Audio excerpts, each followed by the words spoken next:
Hello friends, मैं रविंद्र सिंह आपका Ravindra IAS and अड्डा 24x7 में स्वागत करता हूं। तो आप में से कई लोग पिछले काफ़ी समय से इंतज़ार कर रहे थे इस बात का कि यूपीएससी यानी कि यूनियन पब्लिक सर्विस कमीशन के द्वारा आयोजित होने वाली सिविल सर्विसेज एग्ज़ाम, ठीक, यानी कि ये जो सिविल सर्विसेज एग्ज़ाम जो 2020 है ये कब आपके आयोजित होगा। और कई प्रायिकताएँ भी इस बात की लगाई जा रही थी, लेकिन आज चूँकि यूपीएससी ने आपके सिविल सर्विसेज एग्जाम 2020 प्रीलिम्स इसकी डेट डिक्लेयर कर दी है और ये डेट है आपके 4 अक्टूबर 2020। तो अब हम यहाँ कहना ये चाहते हैं कि भारत सरकार ने एक तरफ लॉकडाउन में ढील दी है और यूपीएससी ने अब आपको पढ़ाई में ढील देने का एक पूरा खाका आपका तैयार कर दिया है। तो आज का जो हमारा चर्चा का जो मुख्य जो विषय रहेगा वो इस बात के ऊपर रहेगा कि सिविल सर्विसेज एग्जाम की तैयारी अगर हम शुरुआत से कर रहे हैं, क्योंकि कई स्टूडेंट्स ऐसे भी होंगे जिन्होंने फॉर्म तो फिल किया लेकिन किसी कारणवश अपना मूड नहीं बना पाए या किसी कारणवश अपनी पढ़ाई नहीं कर पाए।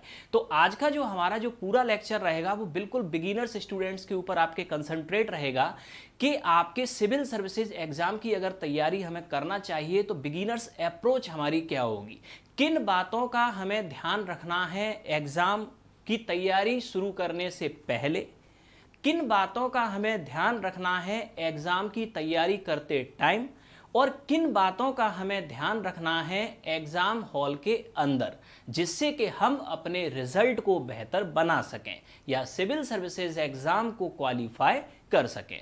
तो कुछ बेसिक पॉइंट्स पे हम दोस्तों आज चर्चा करेंगे। सबसे पहले हम आते हैं आपके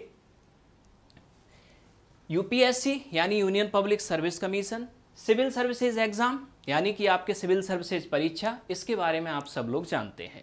एग्जाम का पैटर्न हम डिस्कस नहीं करेंगे, सभी लोगों को पता है कि प्रीलिम्स में आपके जीएस और सीसेट 2 एग्जाम होते हैं आपके, ठीक। मेंस में इसी तरीके से आपके जीएस के 4 पेपर होते हैं, ऑप्शनल के 2, इसके अलावा ऐसे कंपलसरी हिंदी एंड इंग्लिश, ठीक, और इसके बाद इंटरव्यू। तो ये प्रोसेस आप सभी को पता है।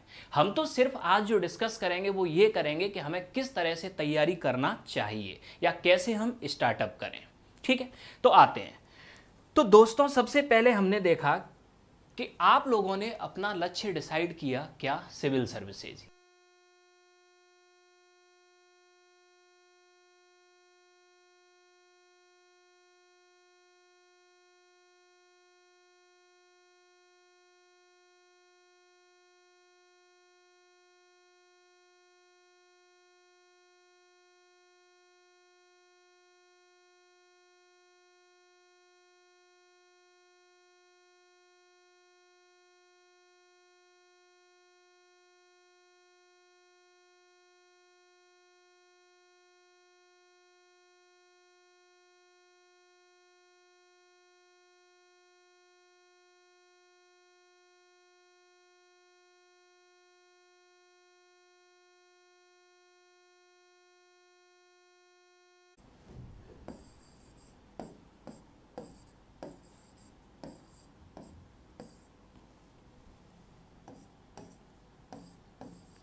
तो दोस्तों सबसे पहले तो हम लोग ये देख रहे थे कि अगर सिविल सर्विसेज का आपने अपना लक्ष्य निर्धारित किया है तो किया किस तरह से है, किसी को देखकर किया है या किसी की दबाव में आकर किया है या पेरेंट्स के कहने पर किया है। अगर इन तरीकों से आपने अपने लक्ष्य का निर्धारण किया है तो यकीन मानिए कि आपने बिल्कुल गलत किया है, यानी कि आप सिर्फ भावनाओं में बह गए हैं और भावनाओं में बह के आईएएस का एग्ज़ाम निकाला नहीं जाता।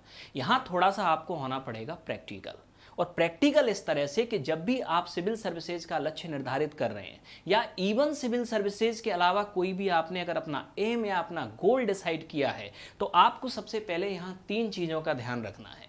3 चीज़ों का ध्यान क्या कि अगर आपने सबसे पहले अपना लक्ष्य निर्धारित किया है तो सबसे पहले तो आप ये तो देखिए कि इस लक्ष्य को प्राप्त करने की एलिजिबिलिटी है आपके अंदर, पहली चीज।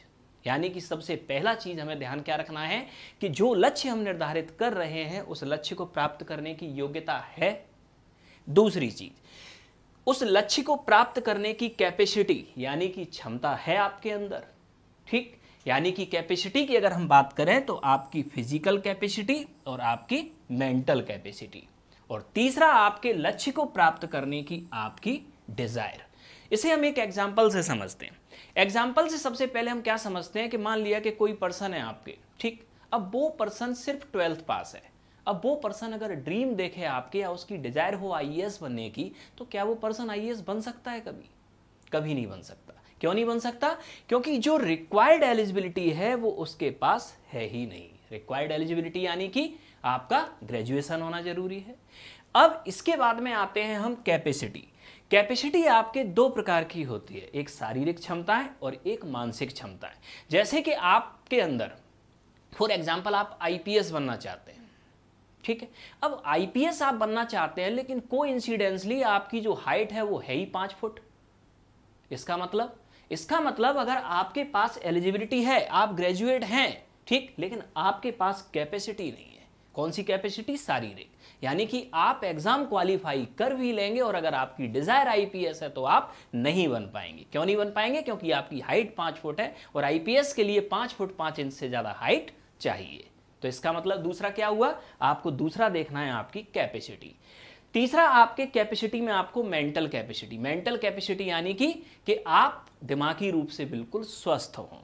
ठीक, जब ये 2 चीजें आपके पास में हों, यानी कि पहला एलिजिबिलिटी और दूसरा कैपेसिटी, तब आप अगर अपनी डिजायर रखते हैं आईएएस या आईपीएस, तब आप यकीन मानिए कि आप अपनी डिजायर को पूरा करने में सक्षम हो पाएंगे।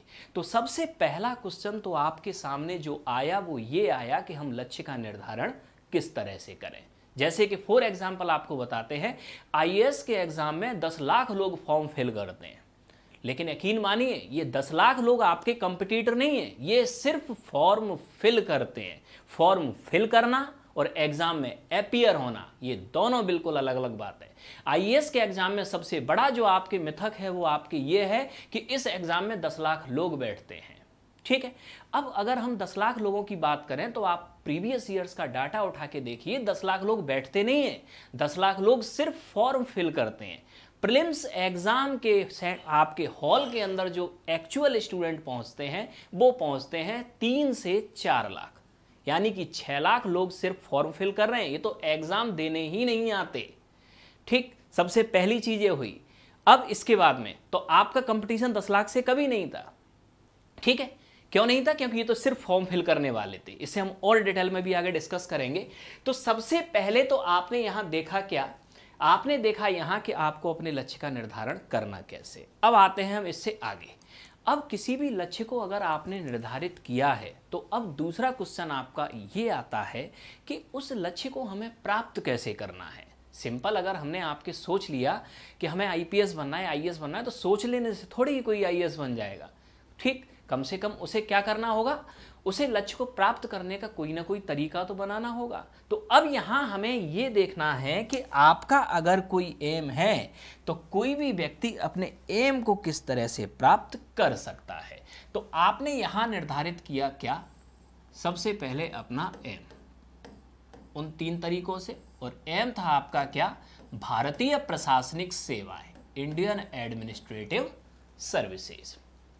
अब किसी भी एम को आपको अगर प्राप्त करना है तो यहां आपको सबसे पहले जो बात ध्यान रखनी होगी वो याद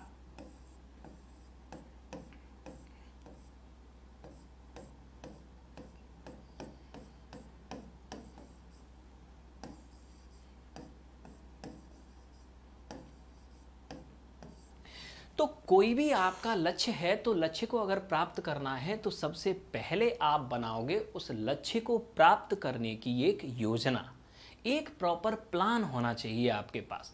अब यहाँ योजना से आपके क्या तात्पर्य? यहाँ प्लान से तात्पर्य आपके स्टडी टाइम टेबल से बिल्कुल नहीं है। ज़्यादातर स्टूडेंट्स प्लान को किसे समझते हैं? मैक्सिमम स्टूडेंट्स को हमने देखा हुआ है कि इनका प्रॉपर एक स्टडी का टाइम टेबल होगा इनकी स्टडी टेबल के सामने। सुबह 4 बजे उठना, 4:15 से 8:15 तक पढ़ना, उसके बाद में फिर आपके दैनिक क्रियाकलाप करना, फिर 3 घंटे पढ़ना। यानी कि इन स्टूडेंट्स का जो स्टडी का जो प्लान होता है दिन भर में 12 से 15 घंटे, ये इतना प्लान होता है आपके, ठीक है। लेकिन वो बात अलग है कि ये अपने प्लान को कभी फॉलो नहीं करते। तो यहाँ प्लानिंग से स्टडी टाइम टेबल से बिल्कुल कोई भी तात्पर्य नहीं है। तो सबसे पहले तो इस प्लानिंग वर्ड को आप समझ लो कि यहाँ प्लानिंग का आपके अर्थ क्या है।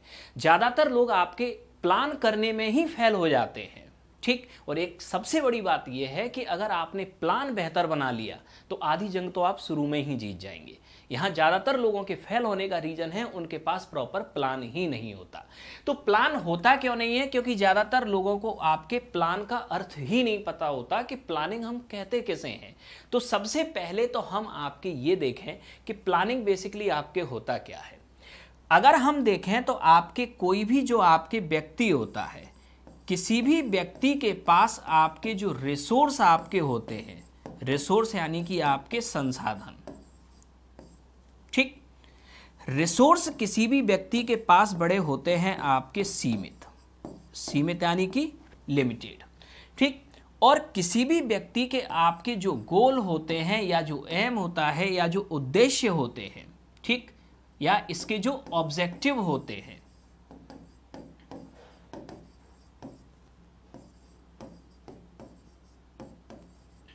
तो किसी भी व्यक्ति के गोल या उद्देश्य आपके रिसोर्सेज के सापेक्ष में हमेशा होते हैं आपके ये क्या? असीमित। तो अब यहां समझना, प्रत्येक व्यक्ति के पास रिसोर्स हमेशा सीमित होते हैं और उसके सापेक्ष में उसके जो गोल होते हैं वो असीमित होते हैं। तो इन सीमित संसाधनों में, ठीक, दिए गए गोल या दिए गए उद्देश्य को प्राप्त करना, यही कहलाता है प्लानिंग। तो अब यहां सबसे पहला क्वेश्चन ये आया कि प्लानिंग कैसे करना है। तो किसी भी स्टूडेंट के पास आपके जो रिसोर्स हैं वो क्या हैं? तो किसी भी स्टूडेंट के पास अगर हम रिसोर्स की बात करें तो उसके पास सिर्फ 2 रिसोर्स, एक मनी और दूसरा टाइम, सिर्फ ये 2 ही रिसोर्स हैं। अब यहां से ये जो मनी वाला आपके ये जो रिसोर्स है और ये जो आपके टाइम वाला रिसोर्स, मतलब प्रत्येक स्टूडेंट पे आपके है क्या? पैसा भी सीमित होगा और समय भी सीमित होगा। समय क्यों सीमित होगा? क्योंकि हर एग्जाम की एक अधिकतम आयु होती है और उस आयु से पहले ही आपको उस एग्जाम को क्वालिफाई करना है। तो अब हम यहां देखते क्या है कि प्रत्येक स्टूडेंट के पास ये जो रिसोर्स है सीमित, और इन्हीं रिसोर्सेस में उसे प्राप्त करना है अपना गोल कौन सा? ये IAS। तो यहां सबसे पहले आपको एक प्लान बनाना आपकी ये है। इन दोनों चीज़ों को ध्यान में रखें स्टूडेंट। यहाँ सबसे ज़्यादा प्रॉब्लम क्या होती है सिविल सर्विसेज के एग्जाम में कि हम लोग तैयारी करने आते हैं और हमारे पास कोई लक्ष्य नहीं होता।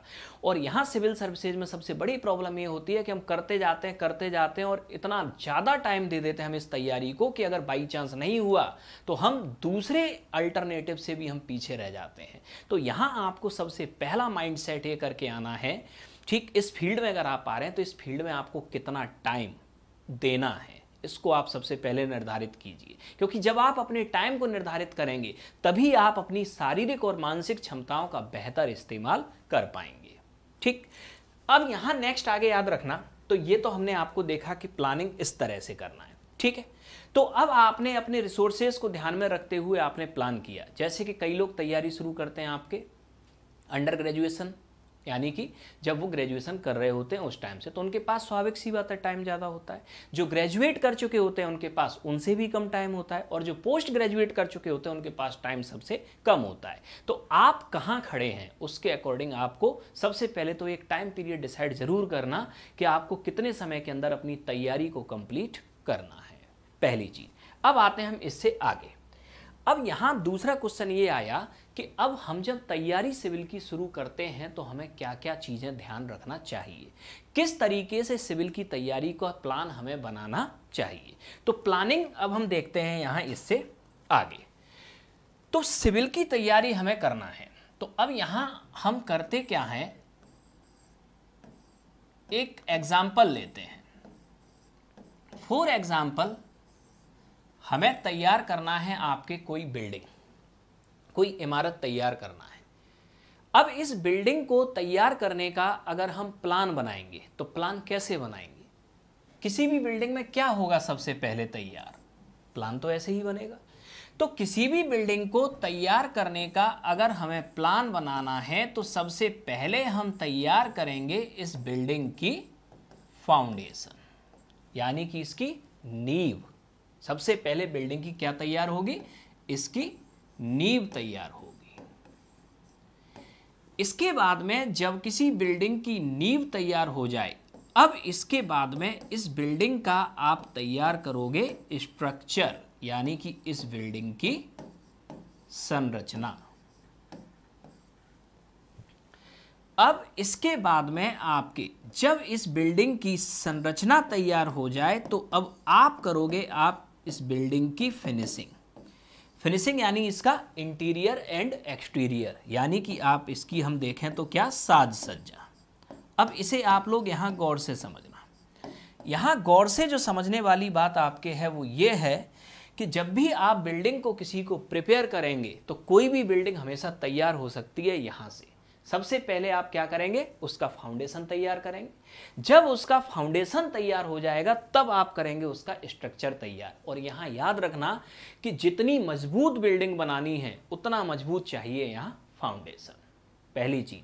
और मजबूत फाउंडेशन के ऊपर ही एक मजबूत स्ट्रक्चर खड़ा हो सकता है, ठीक। और जब ये स्ट्रक्चर खड़ा होगा तभी आपके यहाँ हो सकती है क्या, एक बेहतरीन फिनिशिंग। और ये जो आप 3 स्टेप किसी बिल्डिंग को आप कंप्लीट करने के जो देख रहे हो, ये तीनों के तीनों जो आपके स्टेप हैं ये यूनिडायरेक्शनल स्टेप है। यूनिडायरेक्शनल स्टेप यानी पहले फाउंडेशन तैयार होगा, उसके बाद स्ट्रक्चर तैयार होगा और उसके बाद फिनिशिंग होगी। क्या ऐसा संभव है, कैसा संभव है कि पहले हम क्या कर दें, स्ट्रक्चर को तैयार करें और उसके बाद फाउंडेशन बनाएं? क्या ये बिल्डिंग में संभव है? नहीं है, ठीक। सिस्टम तो हमें यही रखना पड़ेगा। तो अब यहाँ प्लानिंग के दौर में ठीक इसी पैटर्न को आप फॉलो कीजिए अपने आईएएस के एग्जाम में। जिस तरह से आपने ये बिल्डिंग का प्लान बनाया, ठीक इसी तरीके से आप इस बिल्डिंग को उठा के कंपेयर कर दीजिए किससे, अपने सिविल सर्विसेज एग्जाम या आईएएस के एग्जाम से। तो आईएएस के एग्जाम में भी आपके क्या होगा, एक फाउंडेशन होगी। आईएएस के एग्जाम में भी आपके क्या होगा, एक स्ट्रक्चर होगा। और आईएएस के एग्जाम में भी क्या होगा, एक फिनिशिंग होगी, ठीक है। तो अब यहाँ सबसे बड़ी बात क्या है, अगर ये 3 स्टेप आप बेहतर तरीके से समझ गए, ठीक, कि आईएएस के एग्जाम में फाउंडेशन का रोल आपके क्या प्ले करता है, आईएएस के एग्जाम में स्ट्रक्चर का रोल क्या प्ले करता है, और आईएएस के एग्जाम में फिनिशिंग का रोल क्या प्ले करता है, ठीक। और इन तीनों पिलर को समझने के बाद में अगर आपने एक यूनिडायरेक्शनल वे में इनको अरेंज कर दिया तो यकीन मानिए कि आपको आईएएस बनने का रास्ता पता चल गया, ठीक है। तो अब यहां याद रखना, आईएएस के एग्जाम की अगर हम बात करें तो यहां आपके जो फाउंडेशन का रोल प्ले करता है वो करती हैं आपके एनसीईआरटी बुक्स। किसी भी सीनियर से या किसी भी क्वालिफाइड आप पर्सन से या किसी भी टीचर से जब डिस्कस करेंगे कि आईएएस की तैयारी कहाँ से शुरू करें, तो सबसे पहला जवाब आपको मिलता है रीड एनसीईआरटी, ठीक है। यानी कि आप क्या कीजिए, एनसीईआरटी को पढ़िए। ये आईएएस के लिए एक फाउंडेशन हुआ। अब इसके बाद में आईएएस के लिए जो स्ट्रक्चर, ठीक, यानी कि आईएएस का जो स्ट्रक्चर होता है ये आपके होता है इस एग्जाम का सिलेबस। हर एग्जाम का आपके एक सिलेबस होता है, तो आईएएस के एग्जाम का भी सिलेबस होगा। और ठीक आपके आईएएस के एग्जाम में जो आपके फिनिशिंग होगी, तो फिनिशिंग से तात्पर्य है आपके प्रैक्टिस। पहला तो प्रैक्टिस किस चीज की, ऑब्जेक्टिव टाइप क्वेश्चंस। प्रैक्टिस किस चीज की, राइटिंग स्किल, प्लस आपका समय समय पर करंट अपडेट, ये होती है आपके इस एग्जाम की एक फिनिशिंग। अब यहाँ आप गौर से समझना हमें आपकी ये है कि जिस तरह आपके जो रोल बिल्डिंग में फाउंडेशन का होता है वही रोल आपके आईएएस में किसका होता है, एनसीईआरटी। जो रोल बिल्डिंग में आपके स्ट्रक्चर का होता है वही रोल आईएएस में आपके होता है किसका, इसके सिलेबस का। और जो रोल आपके फिनिशिंग का आपके होता है बिल्डिंग के अंदर वो आपके यहाँ होगा किसका, प्रैक्टिस और करंट।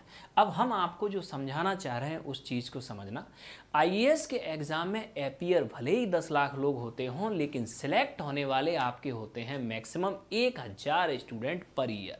और ये 1000 स्टूडेंट जो आपके सिलेक्ट होते हैं ये वो स्टूडेंट्स होते हैं जो इस फॉर्मूले को जानते हैं कि आईएएस बनने का यही तरीका है, ठीक। यानी कि सबसे पहले फाउंडेशन, उसके बाद स्ट्रक्चर और उसके बाद फिनिशिंग। कैसे समझना। अब जितने भी अनसक्सेसफुल स्टूडेंट्स होते हैं वो क्या करते हैं ये देखें हम। अनसक्सेसफुल स्टूडेंट्स का मतलब जिन्हें आईएएस बनना होता है और आईएएस बनने के क्रम में ये लोग करते क्या हैं, सबसे पहले उठाते हैं आपके क्या, गूगल। और गूगल में उठा के सबसे पहले ये आपके सर्च करते हैं best IAS coaching in India. और best IAS coaching in India जैसे ही आप सर्च करोगे तो आप लोगों में से जितने भी इंजीनियर होंगे या जिन्हें वेब डिज़ाइनिंग आती होगी या जिन्हें सर्च इंजन ऑप्टिमाइजिंग या आपके एसएमओ आता होगा, ये बहुत अच्छे से जानते हैं कि किसी भी वेबसाइट की रैंकिंग को गूगल में कैसे उठाया जाता है। तो ज़रूरी नहीं है कि आप जो कोचिंग गूगल में सर्च कर रहे हो वास्तव में इंडिया की बेस्ट कोचिंग है, सबसे पहली चीज़, ठीक है। अब चलो हमने मान लिया कि आपने बेस्ट कोचिंग सर्च कर ली और आपने जाके कोचिंग में फीस दे दी और कोचिंग को ज्वाइन कर लिया। तो अब क्वेश्चन आपकी ये आता है कि कोचिंग जो आपको पढ़ाती है, कोचिंग पढ़ाती है आपको केवल आईएएस का क्या, सिलेबस, ठीक है। सिलेबस का मतलब आपके क्या हुआ, कोचिंग सिर्फ आपके कौन सा पार्ट तैयार कर रही है, स्ट्रक्चर। तो अब क्वेश्चन ये आया कि कोचिंग सिर्फ आपका स्ट्रक्चर तैयार कर रही है और ये स्ट्रक्चर आपने बिना फाउंडेशन के अगर बना दिया तो इस स्ट्रक्चर का कोई अर्थ नहीं निकलेगा। इसका मतलब जब तक आपका ये पहला पिलर रेडी नहीं है, यानी कि ये एनसीईआरटी जब तक आपका रेडी नहीं है और एनसीईआरटी को कंप्लीट किए बगैर अगर आपने अपना स्ट्रक्चर यानी कि अपना सिलेबस की अगर स्टडी की तो ये सिलेबस कभी भी 100% आपकी समझ में आएगा ही नहीं। और यही है सबसे बड़ी प्रॉब्लम, ठीक। स्टूडेंट्स कोचिंग कर लेते हैं पूरा आपके 16 महीने 18 महीने बड़ी बड़ी कोचिंग में क्लासरूम प्रोग्राम करने के बाद भी स्टूडेंट्स प्रीलिम्स और मेंस के क्वेश्चन को ही नहीं समझ पाते। क्वेश्चन को क्यों नहीं समझ पाते, उसका सबसे बड़ा कारण यह है कि क्वेश्चन को समझने के लिए पहले सिलेबस तो समझ में आए और सिलेबस को समझने के लिए सिलेबस के बेसिक फंडामेंटल्स तो क्लियर हों, ठीक। एक एग्जाम्पल देके आपको बताते हैं। एक आप लोगों ने नाम सुना होगा अब्राहम लिंकन। अब्राहम लिंकन का आपके एक स्टेटमेंट था कि अगर किसी पेड़ को काटने के लिए मुझे 8 घंटे दिए जाएं तो मैं 6 घंटे सिर्फ कुल्हाड़ी की धार तेज करूंगा। इसका मतलब आपके ये है कि 6 घंटे सिर्फ फाउंडेशन को दूंगा, यानी कि जितना स्ट्रांग ये फाउंडेशन होगा ठीक उतना ही आसान होगा इस सिलेबस को अंडरस्टैंड करना या इस सिलेबस को समझना। तो यहाँ प्रॉब्लम आपके सबसे बड़ी बात यह है कि आईएएस के एग्जाम में जब हम अपीयर होते हैं तो ज़्यादातर लोग क्वेश्चन ही नहीं समझ पाते और यही एक सच है। और क्वेश्चन ना समझ पाने के पीछे कारण क्या है कि सिलेबस नहीं समझ पाए और सिलेबस ना समझने के पीछे रीजन क्या है कि फंडामेंटल्स क्लियर नहीं है। अब इसके बाद आगे आते हैं, नेक्स्ट आए।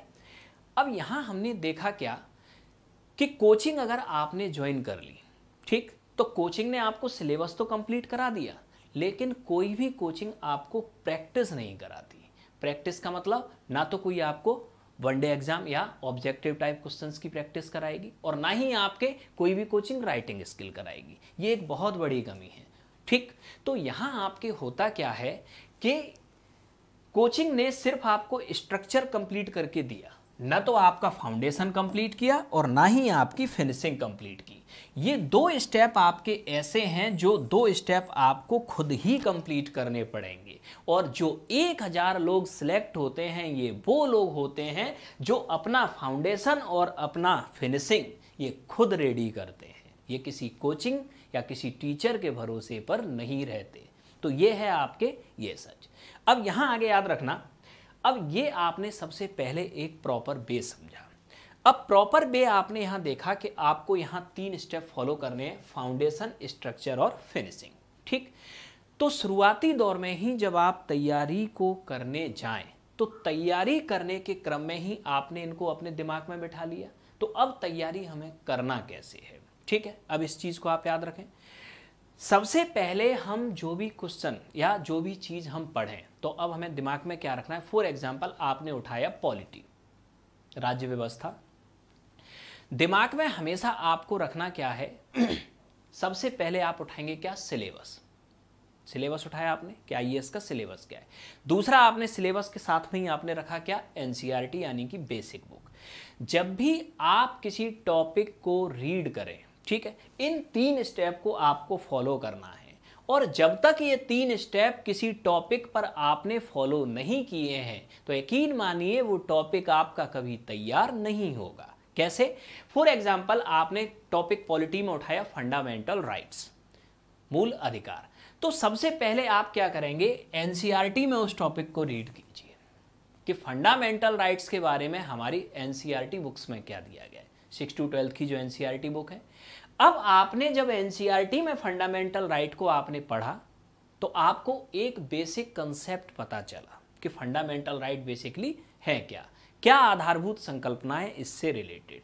अब उठा के इस टॉपिक को आप आइए आईएएस के सिलेबस में, या तो कोई स्टैंडर्ड बुक्स या स्टैंडर्ड क्लास नोट्स, ठीक है। दूसरी बार आप इसे सिलेबस के तरीके से रीड करेंगे, ठीक है, जो आप सामान्यतः कहाँ करते हैं, कोचिंग में या वीडियो प्रोग्राम्स में, ठीक है। अब इसके बाद में यहां तक भी अभी आपका टॉपिक खत्म नहीं हुआ। अब जब फंडामेंटल राइट आपने सिलेबस के अकॉर्डिंग सारी हेडिंग्स पढ़ ली, अब आप आएंगे इस प्रैक्टिस के चरण में। आप ये देखेंगे कि पिछले 10 साल में फंडामेंटल राइट से कितने क्वेश्चन प्रीलिम्स एग्जाम में आए हैं और कितने क्वेश्चंस मेंस एग्जाम में आए हैं, और इन क्वेश्चंस का तरीका या नेचर क्या था क्वेश्चन पूछे जाने का।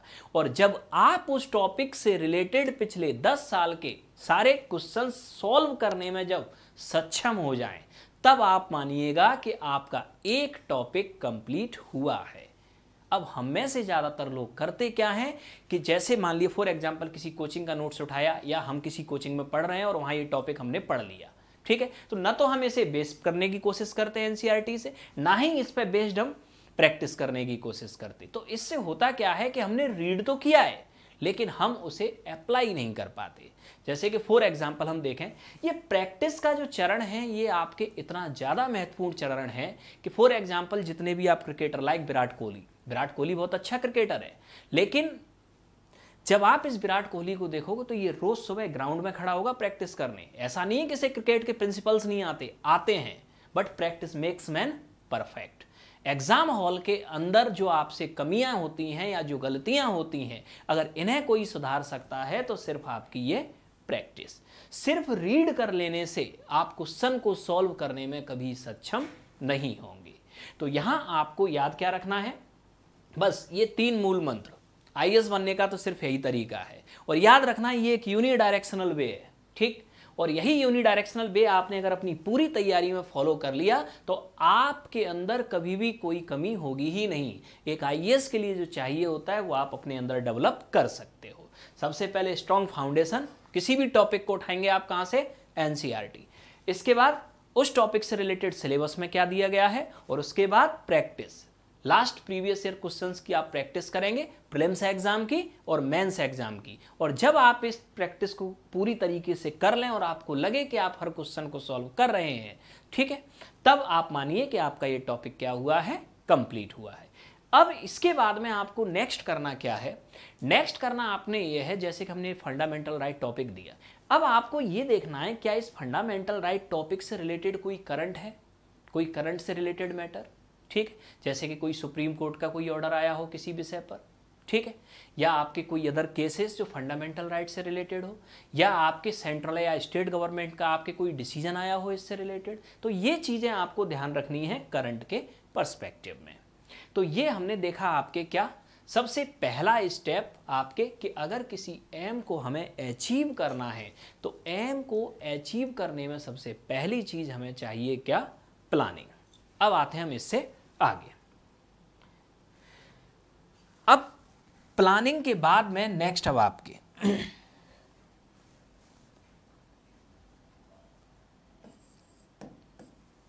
सेकेंड पॉइंट आपको प्लानिंग आपने कर ली। अब आप लोगों ने अक्सर सुना होगा कि प्लान बनाने के साथ में, ठीक, इतिहास में आप सुनते थे कि कड़ी मेहनत, हार्ड वर्क, ठीक है, यानी कि अगर हमें अपने एम को हमें अचीव करना है तो हमें क्या करना होगा, हार्ड वर्क। लेकिन अब ये जो आपके हार्ड वर्क का ये जो कंसेप्ट है अब ये पुराना हो गया, ठीक है। अब कंसेप्ट जो है वो हार्ड वर्क का नहीं, अब आपको करना होगा smart work, not hard work. कैसा वर्क, स्मार्ट वर्क।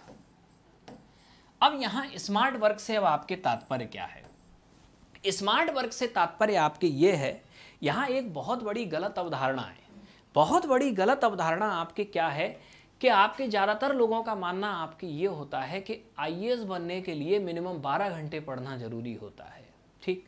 तो ये बिल्कुल सरासर गलत है। आईएएस तो आप 4 घंटे पढ़कर भी बन सकते हो, ठीक है। तो सबसे पहले इस भ्रम को हम कैसे तोड़ें, ठीक है, इस भ्रम को हम कैसे तोड़ें।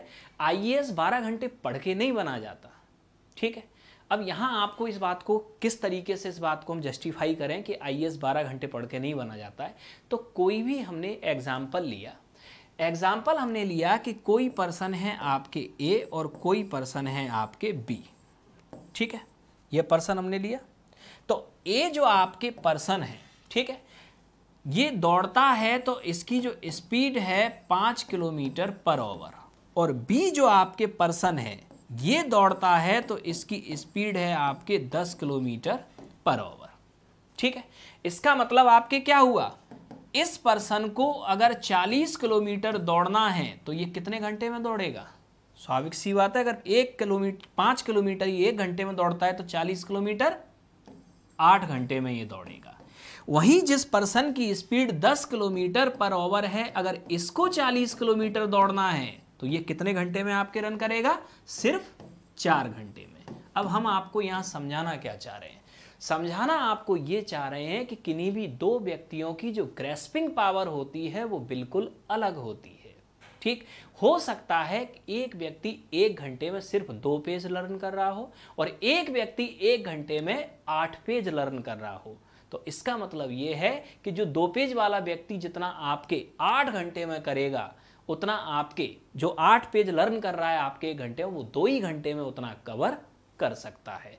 तो सबसे पहले तो दिमाग से आपको ये निकाल देना है कि आईएएस 12 घंटे पढ़ के बनते हैं, बिल्कुल नहीं बनते।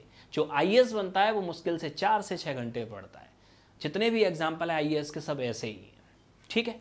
तो अब यहाँ आपके करना क्या है, आपको not hard work, smart work. अब इस स्मार्ट वर्क को कैसे करना है ये समझना। आप लोगों ने कभी ये सोचा है कि आईएएस में जिन लोगों का प्रीलिम्स एक बार निकल जाता है उनका हमेशा प्रीलिम्स निकलता है, जिनका मेंस एक बार निकल जाता है उनका हमेशा मेंस निकलता है। तो ऐसा क्या करते हैं ये लोग जिनसे इनका प्रीलिम्स और मेंस अक्सर निकलता ही जाता है, ठीक। यानी जिन लोगों का प्रीलिम्स एक बार क्वालिफाई हुआ वो हमेशा मेंस अपीयर होगा, और जिनका मेंस क्वालिफाई हुआ वो हमेशा इंटरव्यू अपीयर होगा, भले ही उसका फाइनल सिलेक्शन हो या ना हो। तो इसका मतलब कुछ तो इन लोगों के पास स्ट्रेटजी होती होगी जो हर बार ये क्वालिफाई कर रहे हैं, ठीक है। तो अब यहाँ देखना आपकी स्ट्रेटजी बेसिकली आपके होती क्या है। इस स्मार्ट वर्क से यहाँ तात्पर्य क्या है, स्मार्ट वर्क से आपके तात्पर्य ये है कि जो आपके आईएएस क्वालिफाई करने वाले जो लोग होते हैं ये सिलेबस को बड़े अच्छे से रीड करते हैं। ज़्यादातर स्टूडेंट्स की एक बहुत बड़ी कमी ये है आईएएस की तैयारी करने वालों की कि ये सिलेबस रीड नहीं करते।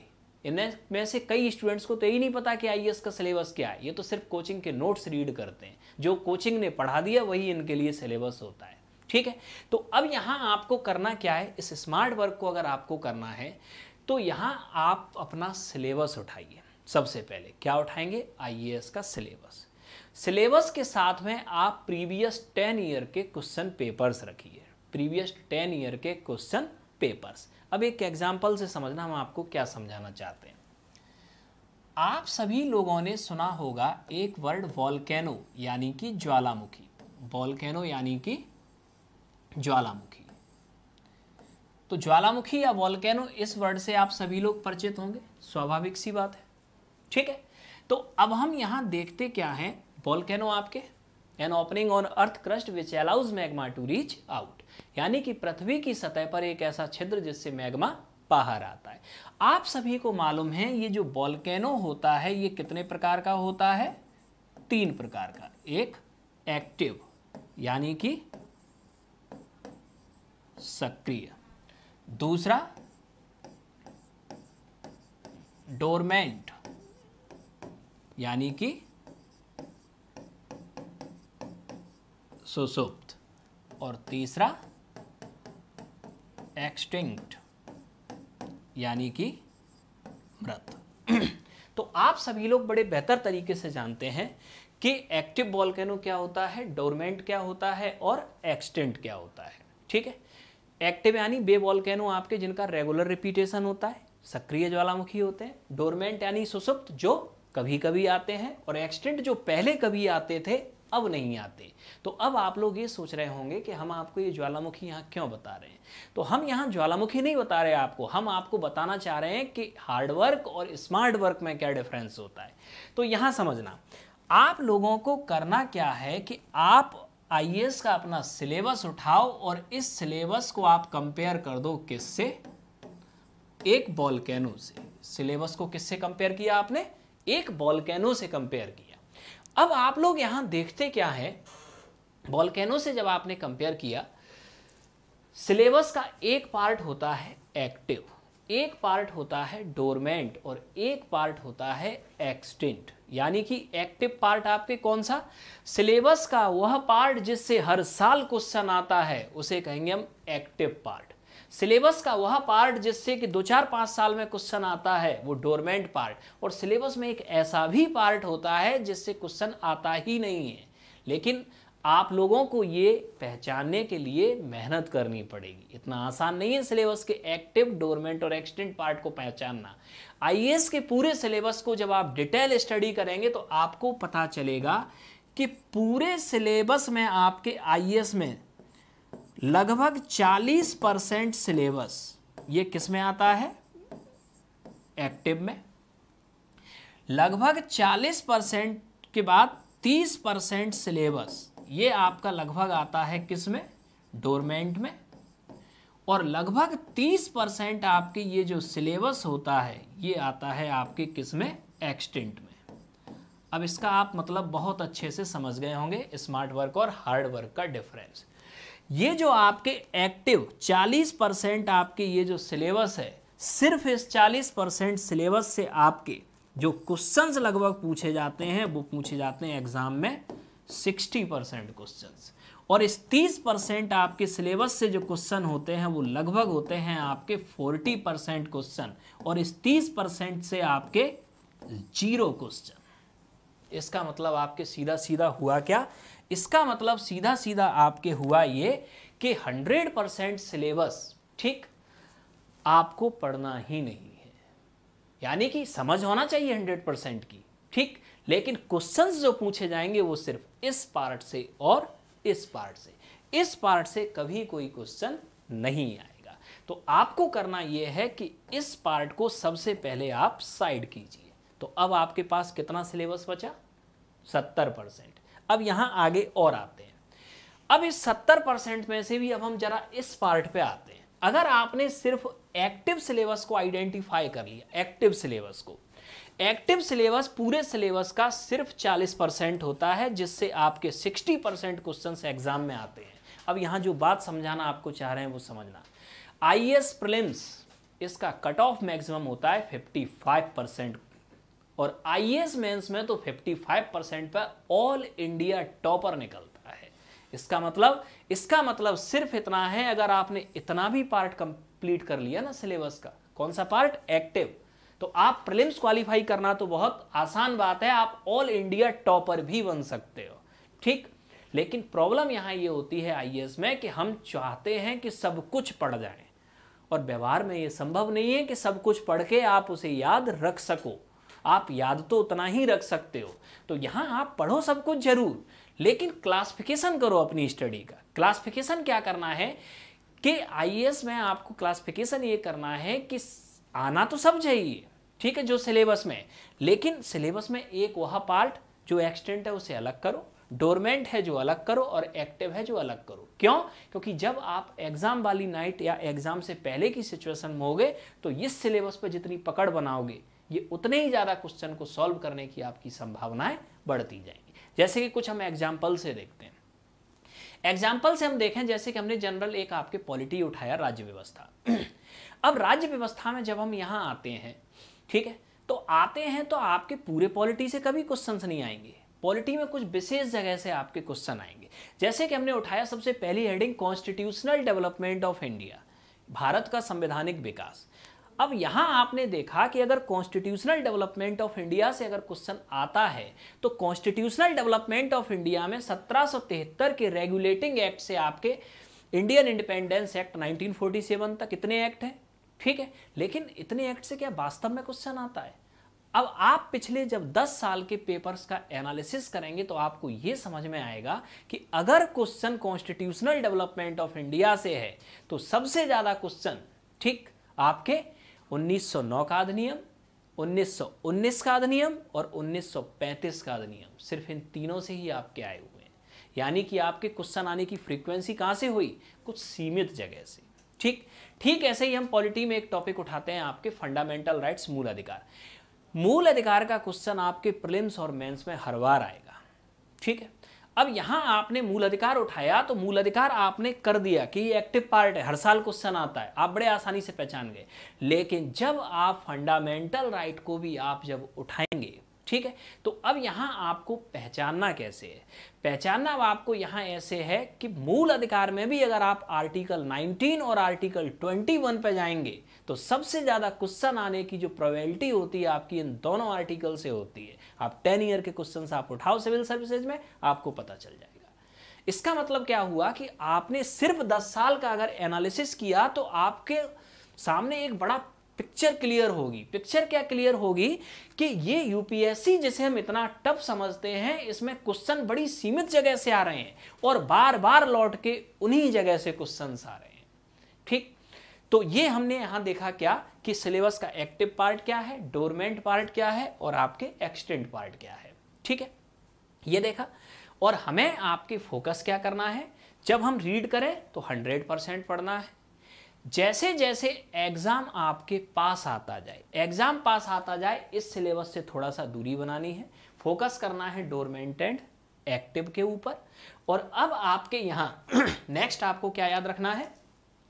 नेक्स्ट याद रखना है कि जब एग्जाम आपके 2 दिन 3 दिन या 1 दिन बाद हो तो पूरा फोकस कर देना है इस एक्टिव पार्ट के ऊपर, ठीक है। अब हम यहां आपको बता तो रहे हैं लेकिन आप इतनी आसानी से आइडेंटिफाई नहीं कर पाएंगे। इसके लिए पहले आपको सिलेबस को पढ़ना होगा अच्छे से, ठीक है। उसके बाद सिलेबस को कंपेयर करना होगा प्रीवियस ईयर के क्वेश्चन से। ज़्यादातर लोग ऐसा करते ही नहीं। अगर करेंगे आप कंपेयर, ठीक, तो आप आइडेंटिफाई जरूर कर लेंगे। कुछ स्पेसिफिक टॉपिक्स ही होंगे जिनसे हर साल क्वेश्चन एग्जाम में उठाए जाते हैं। ये टॉपिक अगर आप पकड़ गए तो आपकी सफलता के जो चांसेस होंगे वो बहुत ज़्यादा इंक्रीज हो जाएंगे।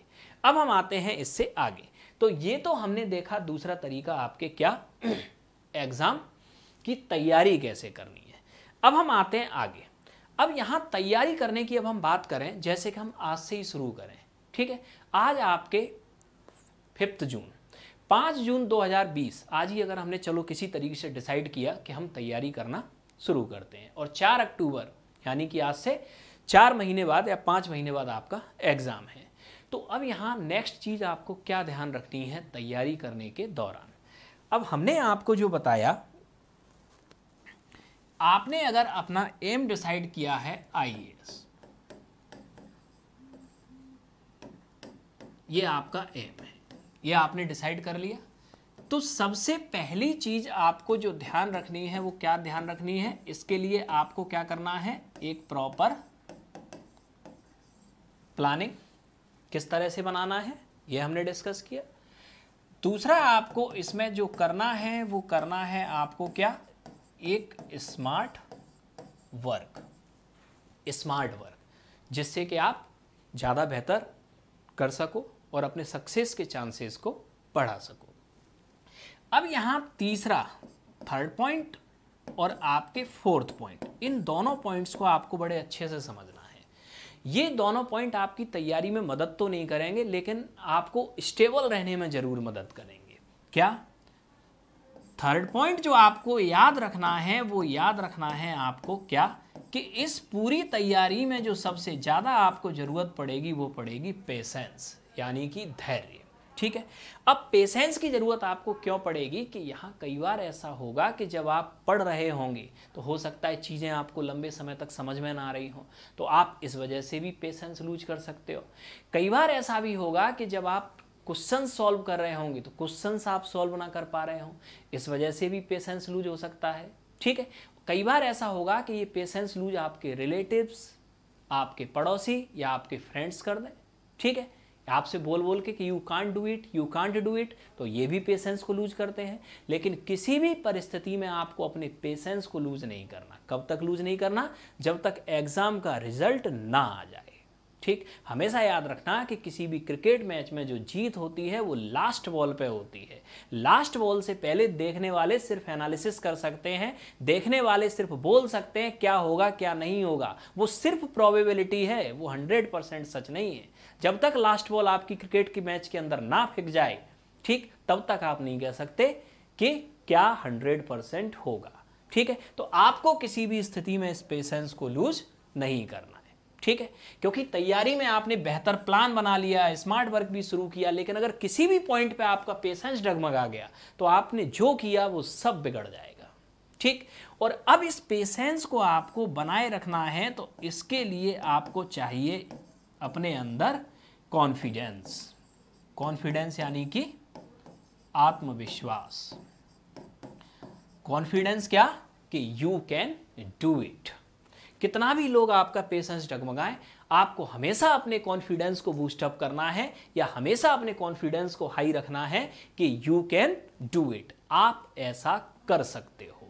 आपको बिल्कुल भी अपने कॉन्फिडेंस को लूज नहीं होने देना है। अब आपने देखा कि ये जो आपकी सारी चीज़ें हैं, ठीक है, ये सारी चीज़ें आपको याद या ध्यान रखनी है कब? जब आप तैयारी करें तब। सारी चीजें आपके कब ध्यान रखनी है? तैयारी करते समय। तैयारी करते समय। अब आते हैं हम इससे आगे। ये पहली चीज हुआ। अब दूसरा आगे समझना। अब दूसरा आगे जो आपको याद रखना है वो क्या रखना है? ये चार चीजें आपकी हुई, ये तैयारी करते टाइम आपको याद रखना है। एक चीज आप और याद रखना जिसे आप याद रखोगे अपने एग्जाम हॉल के अंदर, और एग्जाम हॉल के अंदर आपको जो याद रखना है वो सिर्फ एक पॉइंट, आपका मोरल, यानी कि आपका मनोबल। इस मोरल का आपकी तैयारी से तो कोई लेना देना नहीं है, लेकिन आपके सिलेक्शन से बहुत लेना देना है। ठीक है, अब यहाँ आपके मनोबल, अब ये बेसिकली आपके है क्या? ठीक, आप लोगों ने आप अक्सर कहावत बड़ों से सुनी होगी, मन के हारे हार है या मन के जीते जीत। ठीक, तो इस मनोबल से आपके तात्पर्य क्या है? फॉर एग्जाम्पल, आप एग्जाम में बैठे हुए हो, देखना अब आप क्वेश्चन को समझना। एग्जाम में आप बैठे हुए हो और एग्जाम में आपने पेपर को जैसे ही आपने ओपन किया और क्वेश्चन नंबर 1 को आपने देखा, क्वेश्चन नंबर 1 आपको नहीं आ रहा, कोई बात नहीं, नहीं आ रहा तो 99 क्वेश्चन है अभी। क्वेश्चन नंबर 2 को आपने देखा, क्वेश्चन नंबर 2 ये भी आपको नहीं आ रहा, क्वेश्चन नंबर 3 देखा, ये भी आपको नहीं आ रहा, और देखते ही देखते आपके शुरू के जो 10 क्वेश्चंस थे उनमें से एक भी क्वेश्चन आपको नहीं आया। अब ये सिचुएशन जब आपके सामने हुई कि 10 में से एक भी क्वेश्चन आपको नहीं आ रहा है, ठीक, तो 11वें क्वेश्चन के आते आते तक आपका जो मोरल होगा वो डाउन होना शुरू हो जाएगा। ठीक, और यही एग्जैक्ट होता है। अब आपने देखा कि जो 11वां क्वेश्चन था बड़ा ही इजी क्वेश्चन पूछा गया था कि प्लानिंग कमीशन का फर्स्ट चेयरमैन आपके कौन था। बड़ा इजी सा क्वेश्चन, लेकिन आपका मोरल इतना ज़्यादा डाउन हो गया कि आपने उठा के इस क्वेश्चन को भी गलत कर दिया। तो अब हम यहाँ देखते क्या है? देखते ये हैं कि एग्जाम हॉल के अंदर जो सबसे ज़्यादा रोल प्ले करेगा आपका सिलेक्शन में वो ये। ठीक, एक आपके इतिहास में बहुत बड़ा योद्धा था वेरियर, नाम सुना होगा आपने, नेपोलियन। नेपोलियन का आपके स्टेटमेंट था कि हाथी, घोड़ा, तोप, तलवारें युद्ध क्षेत्र में युद्ध जिताने में इन सब का तो सिर्फ 25% रोल होता है, 75% जो युद्ध जीता जाता है वो जीता जाता है सिर्फ मनोबल यानी कि मोरल से। ये व्यक्ति का जो मोरल है यही उसे युद्ध को जितवाएगा। ठीक, जैसे कि इसके कई एग्जाम्पल हम आपको बताते हैं। आप लोगों ने आपने एक युद्ध सुना होगा, पानीपत सेकेंड वार। पानीपत का दूसरा जो आपके युद्ध हुआ था ये अकबर और हेमू के बीच में हुआ था। ठीक, हेमू की सेना बहुत पावरफुल थी इसमें और जीतने के भी पूरे चांस थे। और इस पूरे युद्ध में सिर्फ एक गलती हुई थी कि हेमू की आंख में तीर लग गया था और उसकी सेना में आपकी ये खबर फैल गई कि हेमू मारा गया। ठीक है, और आपके उसकी सेना का जो मनोबल था वो टूट गया और इस मनोबल के टूटने से ही आपके इस युद्ध में अकबर की जीत हुई। तो यहाँ आपके ऐसा नहीं था कि हेमू हारा था, यहाँ हेमू की सेना का मनोबल टूटा था, इस वजह से हेमू हारा था। तो यहाँ आपके जो ये मनोबल है ये एग्जाम हॉल के अंदर सबसे बड़ा पॉइंट है जो आपको एग्जाम क्वालिफाई कराएगा। अब यहाँ आप लोग याद रखना कि एक जनरल डिस्कशन अगर अब हम करें प्लानिंग, स्मार्ट वर्क, पेशेंस और कॉन्फिडेंस, ये पूरी तैयारी में या पूरे सिलेक्शन में आपका जो रोल प्ले करते हैं वो करते हैं कितने परसेंट? 24%। यानी कि आपके 24% रोल सिर्फ आपके इन चार चीज़ों का है आपको सिलेक्ट कराने में। सिलेक्शन के अंदर एग्जाम हॉल के अंदर ये जो मोरल आपका होता है ये रोल प्ले करता है आपके पूरे सिलेक्शन में 75%। कि एग्जाम हॉल के अंदर आपके मोरल क्या है। याद रखिएगा, आप लोगों ने हमेशा अक्सर देखा होगा कि क्लास के अंदर जो टॉपर होते हैं वो कभी एग्जाम के टॉपर नहीं होते। एग्जाम के टॉपर तो आपके कुछ और ही होते हैं। ठीक है, तो याद रखना आपको मोरल ये बनाए रखना है कि जो क्लास के टॉपर थे जरूरी नहीं है वो एग्जाम के टॉपर हों, क्योंकि एग्जाम का टॉपर वो होगा जिसका उस 2 घंटे में मोरल इतना हाई होगा, वो 2 घंटे सिर्फ यही सोचेगा कि सिर्फ वही इस एग्जाम को निकाल सकता है। एग्जाम हॉल में आपको कभी किसी दूसरे से अपने आप को कंपेयर करना ही नहीं है। ठीक है, और कभी भी जब आप एग्जाम हॉल में बैठो तब कभी भी आपको ये नहीं सोचना कि आईएएस में 600 सीट है या आईएएस में 700 सीट है। आपको सिर्फ एक सीट चाहिए और आप सिर्फ एक सीट के लिए फाइट करोगे जिसके लिए आप बैठोगे। तो अब यहां हम देखते क्या हैं कि हमने देखा कि आपके आईएएस की तैयारी में आपके जो पूरा रोल है 24% एक बेहतर planning, smart work, patience, confidence और 75% रोल आपके मोरल का जो आपके एग्जाम हॉल के अंदर है। अब इसके बाद में आपके एक पॉइंट यहां और आपको याद रखना है।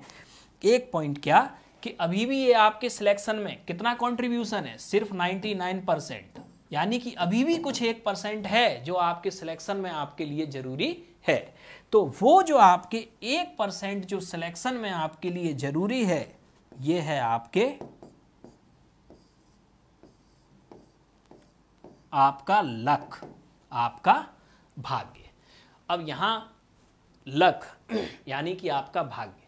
अब ये भाग्य वो नहीं है जो आपका देवी देवताओं ने आपकी जन्म कुंडली ने लिख दिया है। आपको यहाँ अपने लक की भी डेफिनेशन बदलनी होगी, क्योंकि एग्जाम के अंदर आपकी जो 1% रोल प्ले करता है वो करता है आपका ये लक। और इस लक की डेफिनेशन आपके लिए होती है लेबर अंडर करेक्ट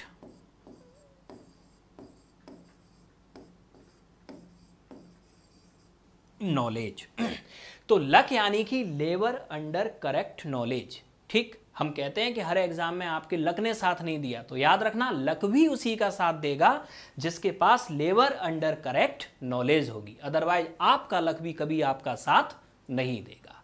तो ये आपके टोटल सिलेक्शन में जो 100% रोल होता है ये इन सारी चीज़ों का। तो यहाँ हमने सिर्फ आपके डिस्कस किया आपके क्या कि तैयारी को हमें आपके करना कैसे है। ठीक है, अब ये तो हमने एक जनरल फिनोमिना देखा। अब यहाँ जनरल फिनोमिना के साथ में आपके कुछ 2-3 बेसिक पॉइंट्स पे हम जनरल डिस्कशन करेंगे जो जनरल स्टूडेंट्स के क्वेश्चंस होते हैं। ठीक, सबसे पहला क्वेश्चन आपके जो स्टूडेंट का होता है वो ये होता है आपके, ठीक, कि आईएएस में ऑप्शनल क्या बना है। पहला क्वेश्चन बड़ा आसानी से यानी कि जो होता है, तो सबसे पहले तो ये याद रखिएगा कि जब आप ऑप्शनल की बात करें, ये बहुत ज़्यादा कॉमन पूछा जाने वाला क्वेश्चन है। तो आईएएस में ऑप्शनल क्या बना है, तो यहाँ आपको ध्यान क्या रखना है सबसे पहले आप क्या कीजिए, एनसीईआरटी बुक्स को अच्छे से रीड कीजिए। एनसीईआरटी में आप 6-7 सब्जेक्ट अच्छे से रीड करेंगे। तो जब आप 6-7 सब्जेक्ट अच्छे से रीड करेंगे तो इनमें से कोई एक ऐसा सब्जेक्ट जरूर होगा जो आपको सबसे ज़्यादा पसंद हो, जिसमें आप और ज़्यादा डेप्थ में जाना चाहो। एक तो ये तरीका हुआ, ठीक है, ये तरीका हुआ, यानी कि आपको उसमें इंटरेस्ट आ रहा है और जिस सब्जेक्ट में आपको इंटरेस्ट आएगा आप उसी सब्जेक्ट में डेप्थ में जा पाओगे, ठीक है। तो आप एनसीईआरटी रीड करते टाइम ये देखो कि 6-7 में से किस सब्जेक्ट में आपको इंटरेस्ट आ रहा है, उसको आप अपना ऑप्शनल बना सकते हो। इसके बाद में आपके दूसरा एक तरीका ये होता है कि प्रत्येक व्यक्ति के अंदर कुछ स्किल्स होती हैं। कुछ स्किल्स आपके कैसे होती हैं प्रत्येक व्यक्ति के अंदर, किसी व्यक्ति के अंदर कंसेप्चुअल स्किल बहुत अच्छी होती है, किसी व्यक्ति की मगिंग पावर बहुत अच्छी होती है और किसी व्यक्ति की एनालिसिस करने की क्षमता बहुत अच्छी होती है।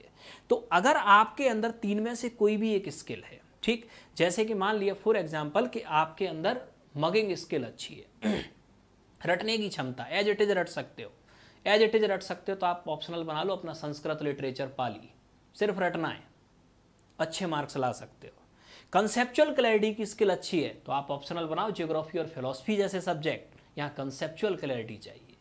इसके बाद में आपकी एनालिसिस करने की स्किल अच्छी है तो आप ऑप्शनल बनाओ पॉलिटिकल साइंस और सोशोलॉजी जैसे सब्जेक्ट, क्योंकि यहाँ एनालिसिस करने की स्किल चाहिए। तो ऑप्शनल आप बोलो जिसमें आपका इंटरेस्ट हो और जो आपकी स्किल है, पहली चीज। दूसरा आपके जवाब आपके ये होता है सबसे महत्वपूर्ण कि आईएएस बनने के लिए कितने घंटे पढ़ना चाहिए। तो यहाँ कितने घंटे पढ़ना चाहिए ये कोई मानक समय नहीं है आईएएस बनने के लिए, ये डिपेंड करता है आपके ऊपर। ये दूसरा जवाब, ठीक है। तीसरा आपके समझना। अब इसके बाद में नेक्स्ट आते हैं, तीसरा क्वेश्चन आपके एक और यहाँ आता है कि ज़्यादातर लोग आपके जो आईएएस के बारे में जो मिथक है, ठीक, आईएएस के बारे में आपकी मिथक क्या है कि आईएएस में सिलेक्शन का रेशो बहुत कम है।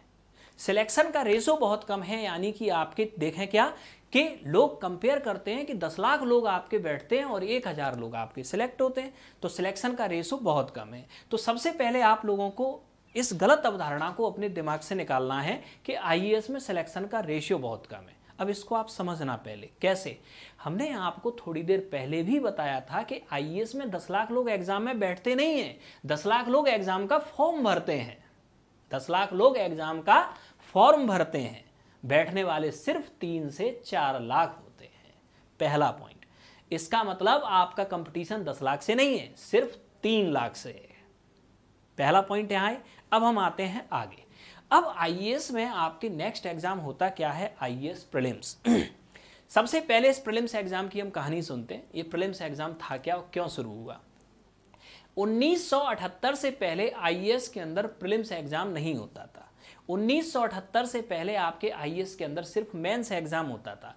तब होता ये था कि आईएएस के अंदर बैठने वाले जो लोग होते थे वो बड़े सीमित होते थे, कम लोग बैठते थे। लेकिन 1978 के आते आते तक हुआ क्या कि भारत में तेजी से ग्रेजुएट्स की संख्या बढ़ी।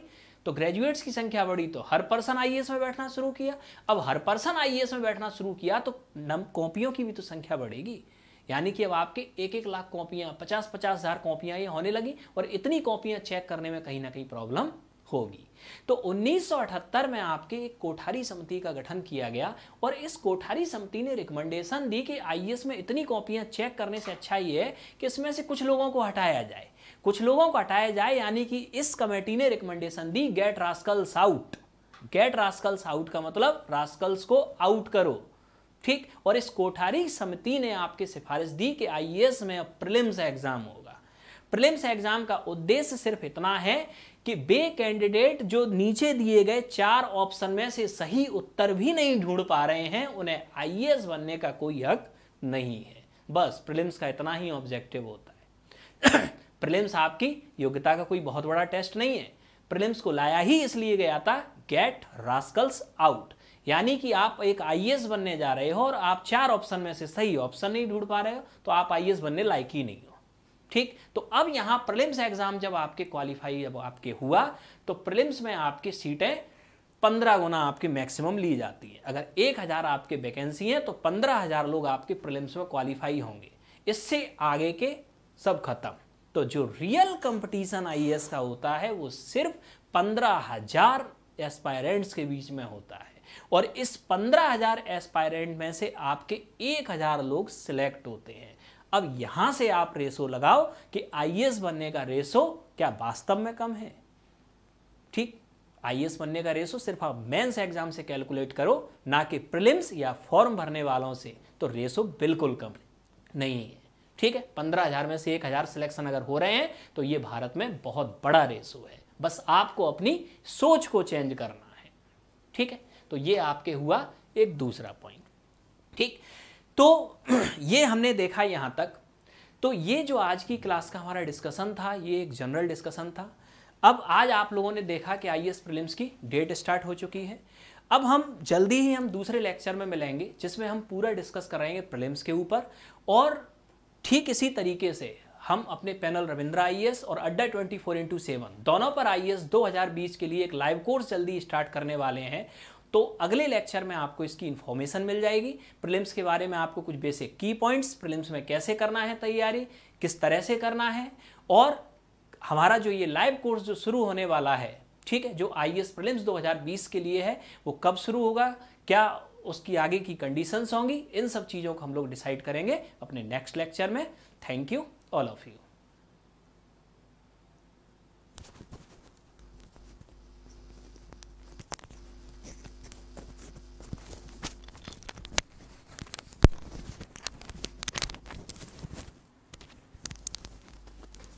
बंद कर दिया कैमरा।